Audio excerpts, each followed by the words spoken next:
मसीह परमेश्वर की संतान और इस जगत की ज्योति है। वह हमारे पापों को खत्म करने के लिए इस जगत में आए और हमें परमेश्वर के प्रेम के साथ साथ उद्धार का मार्ग दिखाया। हम परमेश्वर के पुत्र के सदा आभारी हैं।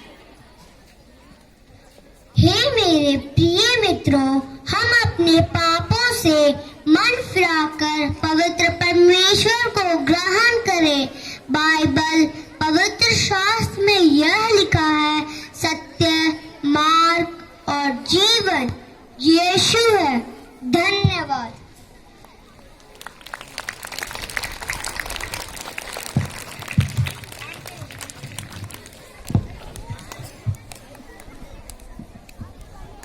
आप लोगों ने इस दृश्य के माध्यम से यह देखा कि कैसे इस पृथ्वी के मसीहा यीशु मसीह का जन्म हुआ। अब आप अगले दृश्य में यह देखेंगे, परमेश्वर के पुत्र ने अपने अलग अलग आश्चर्य कर्मों से लोगों में जागृति लाई, उनके मनों को बदला, बुराई के मार्ग से अलग कर परमेश्वर के सत्य मार्ग पर चलने के लिए प्रेरित किया।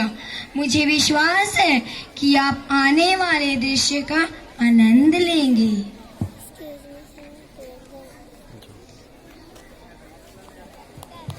देखो शिष्यों, परमेश्वर के राज की खोज करो, गरीबों पर दया दिखाओ, दूसरों के पाप क्षमा करो ताकि तुम्हारे भी पाप क्षमा हो सके। पाप से दूर रहो और परमेश्वर की महिमा करो। यीशु कौन है? ये यीशु जिसके पीछे इतनी सारी भीड़ चलती है? अरे आप नहीं जानती, ये वो यीशु हैं जो मुर्दों को जिंदा करते हैं, अंधों को ज्योति देते हैं। क्या आपको पता नहीं? ये परमेश्वर के पुत्र हैं। हाँ, मैं जानती हूँ। वो अंधों को आंखें दे देता है, मुर्दों को जिंदा कर देता है। वो परमेश्वर का पुत्र है। यीशु, मैं नहीं मानती इस यीशु को। यह निश्चित ही कोई जादूगर होगा। हाँ हाँ हाँ, यह यीशु तो बड़े का बेटा है। ये कैसे ईश्वर की बातें कर सकता है? ये जरूर कोई बहलाने वाला आया है। हे यीशु, इसके पापों को क्षमा करो, इसे चंगाई दो। यीशु, इसे चंगाई दो। तुम तो स्वयं परमेश्वर के पुत्र हो। ये कैसे किसी के पापों को क्षमा कर सकता है? इसे पापों को क्षमा करने का अधिकार किसने दिया?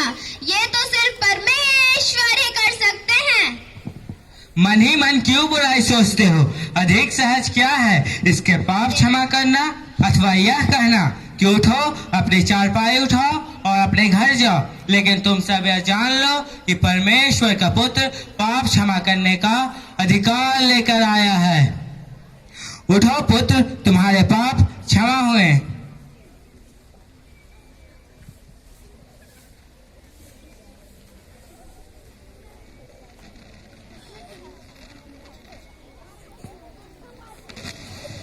मैं चंगा हो गया, मैं चंगा हो गया। ये कैसे मुमकिन है? मैं चंगा हो गया, यह तो चमत्कार हो गया। धन्यवाद दाऊद की संतान, आपकी महिमा हो। मुझ पापी को चंगा करके आपका बहुत बहुत शुक्रिया। आज मैंने मान लिया है कि आप परमेश्वर के पुत्र हो। मैं चंगा हो गया, मैं अब चल सकता हूँ। मैं चंगा हो गया। कौन है ये यीशु? मुझे भी उसके पास को ले चलो। कोई है जो मुझे उसके पास ले चलेगा? चलो, तुम्हें मैं लेकर चलता हूँ।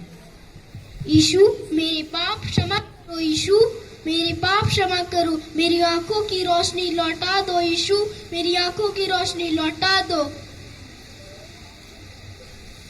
परमेश्वर तेरी स्तुति हो। उठो पुत्र, अब तुम देख सकते हो। मैं अब देख सकता हूँ।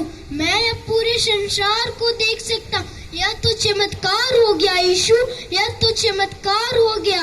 धन्यवाद यीशु, आपकी वजह से मेरी आंखों की रोशनी वापस आ गई। धन्यवाद यीशु, आपका बहुत बहुत धन्यवाद। जाओ पुत्र, तुम्हारे पाप क्षमा हुए।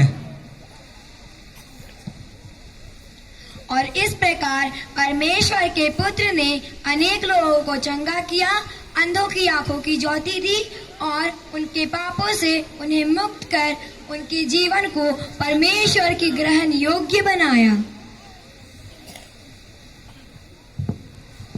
फिर परमेश्वर के पुत्र यीशु ने उस टोकरी को आकाश में उठाया और प्रभु से प्रार्थना की। फिर उन्हीं 12 रोटियों और 5 मछलियों में पूरे 5000 लोगों में बांटा गया, जिसमें औरतों और बच्चों की गिनती नहीं थी। सबको बांटने के बाद भी 12 रोटियों की टोकरियां बच गई। इसी तरह परमेश्वर के पुत्र यीशु ने सभी के बीच एक और चमत्कार दिखाया, जिससे भूखे लोग तृप्त हो गए। क्या इस भीड़ ने अभी तक कुछ नहीं खाया है? पतरस, देखो झोली में कुछ खाने को है क्या? यीशु, इस भीड़ को खिलाने के लिए तो 300 दिनार की रोटियां भी कम पड़ेगी। हमारे पास तो सिर्फ 5 मछली और 12 रोटियां हैं, जिनमें इनका तो कुछ भी नहीं होगा। कहाँ है वो रोटियां और मछलियाँ? लाओ मेरे पास। जैसी आपकी आज्ञा है यीशु।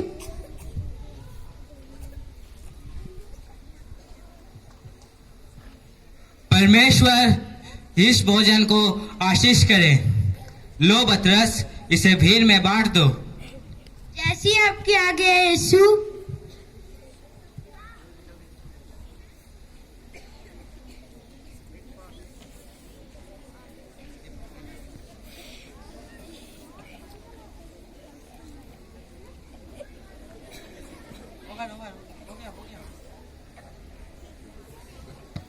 धन्यवाद यीशु, हम भूखे लोग को आप खाना दिलाकर बहुत धन्य किए। धन्यवाद यीशु।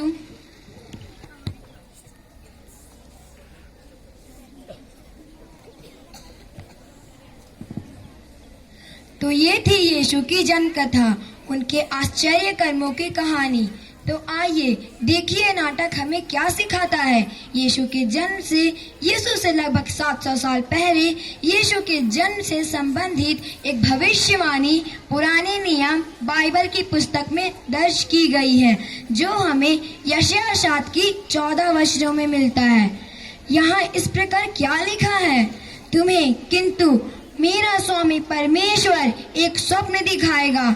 देखो, एक कुंवारी गर्भवती होगी, उसे एक पुत्र होगा, उसका नाम वह इम्मानुएल रखेगी, जिसका मतलब होता है परमेश्वर हमारे साथ हैं। तो इसका मतलब यह है कि परमेश्वर के पुत्र का आना तय था, जिसकी वजह थी दुनिया में बढ़ रहा पाप।